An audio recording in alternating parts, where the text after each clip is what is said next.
Hello my dear students, कैसे हैं आप सब लोग। ई टाइम कोड 2.0 चैनल में आपका हार्दिक स्वागत है।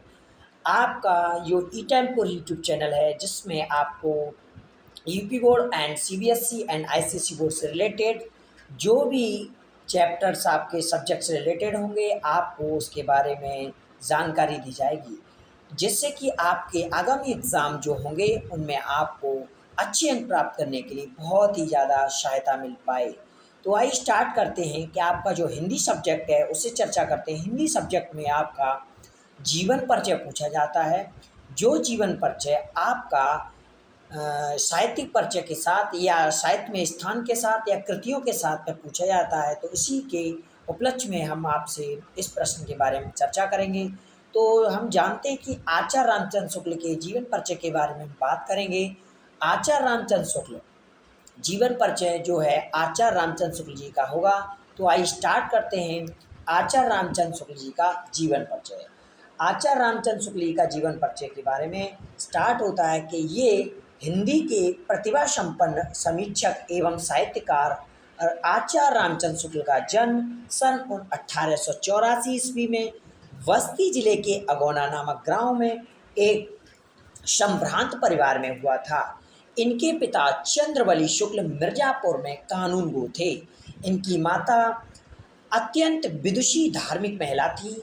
इनकी प्रारंभिक शिक्षा दीक्षा अपने पिता के पास जिले की राठ तहसील में हुई थी और इन्होंने मिशन स्कूल से 10वीं की परीक्षा उत्तीर्ण की। गणित में कमज़ोर होने के कारण ये आगे नहीं पढ़ सके।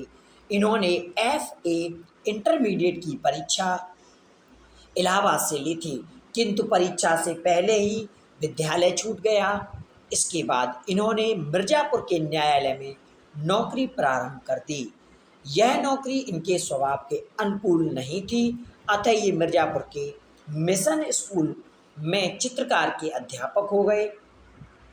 अध्यापन का कार्य करते हुए इन्होंने अनेक कहानी, कविता, निबंध, नाटक आदि की रचना की।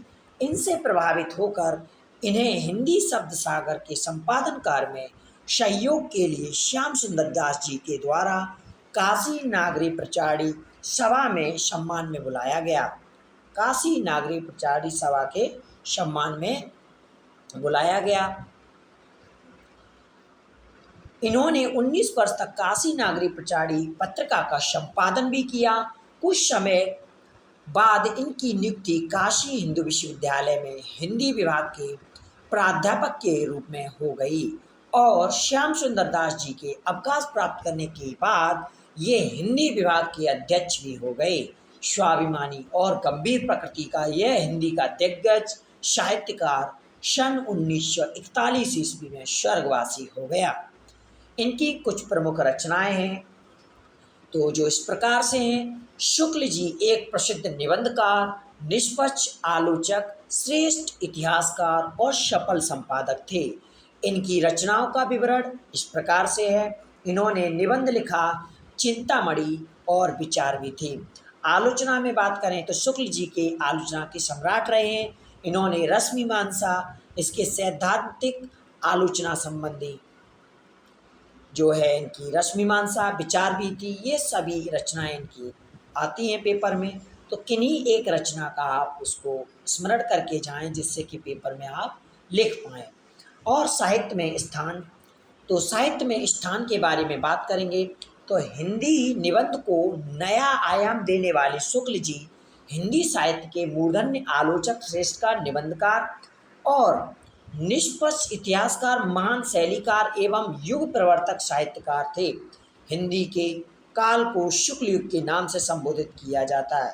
अतः शुक्ल जी का साहित्य में बहुत विशेष स्थान रहा है।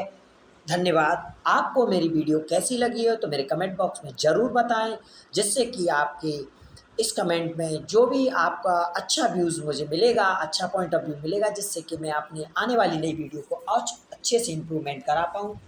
तो आप लोग तैयारी पे जुड़े रहिए। मैं इस चैनल के माध्यम से आपको आपकी क्लास 10 की पूरी पढ़ाई के बारे में आपको डिस्कस करूँगा और जिससे कि आपको जो भी प्रॉब्लम्स हो आप मुझे ज़रूर कमेंट बॉक्स में शेयर करें। Thank you so much. Thank you.